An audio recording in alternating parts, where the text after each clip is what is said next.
guys, you came into the game tonight with the best 3-point shooting percentage in the league. What about the defense maybe took you guys out of that, or was it just an off shooting night? I think it was an off shooting night. Like we got open shots. Like I know I had a lot of open shots that I missed tonight. And I think we moved the ball pretty good. But yeah, it just wasn't our night from the 3-point line. And when that happens to every team that plays basketball, so Part of the game. Yeah. Defensively, Neka just looked like a tough matchup tonight. Can you just speak to what maybe was difficult about taking her out of her game? Or Neka is super active, and so you have to always be in the right spots, making sure if you're the helper that you're there early. She does a good job of reading well off of ball screens, whether she's in them or whether she's the other post player. And she's just also really efficient around the basket right now. And so I didn't think we did as good of a job as we could have, just being disruptive and getting her out of a rhythm today. Kalia talked about your guys' responses after losses, just her valuing the response that the team has had after losses. Obviously, Atlanta was 18 points. This is a slightly different circumstance, but what do you feel like needs to be your guys' response after this one? What did you take away from this? I think we just need to be ready from the jump. We kind of started off on the back foot, and it's really hard against any team in this league to be starting when trying to scramble and you're down by, I think we were down 7-0 in the first quarter. So yeah, I think from the jump we just need to be ready to go and focused. But like I said, I think we respond really well to adversity. We've gone through a lot over the past however long we've gone through. So, it's just learning from it and having a short-term memory. And, we're very lucky that we get to play again in 2 days and show the team that we actually are. So then to that point, that was a similarity in the Atlanta game, just starting off on the back foot. What happens that puts you guys in that state? Is it a mental thing? Is it just, I don't know. Yeah, it's really hard to say because I think we have a lot of energy like coming into the game, and it's almost like we aren't channeling it in the right way. We had turnovers early. It's like being able to kind of channel where that energy should go. Like it should go on our defense and being extra aggressive rather than like kind of rushing on offense. And I think hopefully moving forward, we can kind of find the balance of having a lot of energy, but like putting it in the right places. Anyone on Zoom? Carly Bell on Zoom. I just kind of want to get your guys' first impression on the 2 hardship contract signings that you guys had today. I know they only got like the last minute of the game, but what did you guys know about Kyla and also Taylor as well coming into today, and how do you think that they can contribute to your guys' defensive mentality moving forward? I played against Kyla a little bit overseas. She was in Turkey. Just a solid post player, and I also think she'll bring a lot of good energy in the locker room, and I know that's really important for our team, is making sure we have people that will do that. And I think Taylor's the same. And I know defensively she can bring a lot of pressure. I know she did that at Tech and even in her time with the Lynx as well. So I think we're going to see a lot of that and just good energy players in the locker room. Thank you. Steven on Zoom. Steven. Hey, ladies. So for Elizabeth, you're well known across the W as being one of the better defensive anchors. Can you speak to what you see out of Alanna in terms of bringing a lot of that same activity in a role similar to yours when you're out on the floor hedging or guarding against the post out on the perimeter? Yeah, Alanna's been great, honestly, defensively, blocking shots, getting deflections. I don't think she gets enough credit, honestly, for her role on defense. And She does a great job of communicating with me and knowing the right places to be. So it's been great, and I know she's going to continue to do well defensively, and we know what she does on offense. So yeah, I'm just excited to be playing with her. And then if I could ask one quick follow-up for Atlanta, what do you see in terms of just kind of parlaying the same type of activity and energy that Elizabeth brings in your role, being a little bit more switchy at times and just kind of filling in as a connector on defense in that way?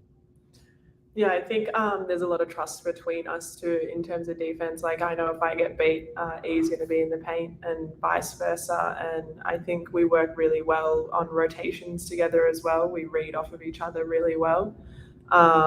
So it just makes it easy to take risks and stuff on defense because you know you've got someone to back you up. And when it's someone like E who can throw shots into the grandstands, it's awesome. So yeah, I think. But that's not only E, that's the whole team. Like, we know E's a huge defensive stopper in general, but like the whole team has trust that E's going to be there for us. Thank you. Thank you, players. Thank you.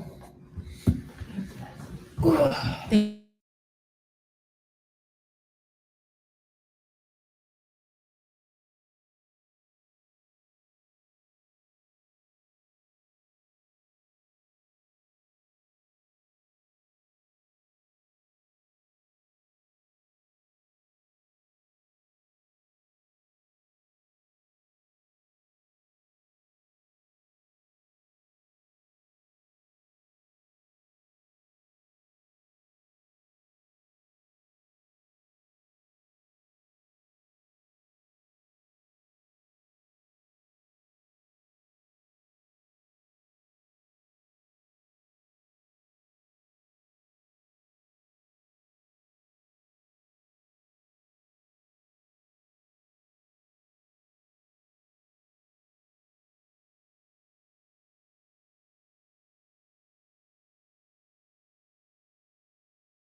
What's up?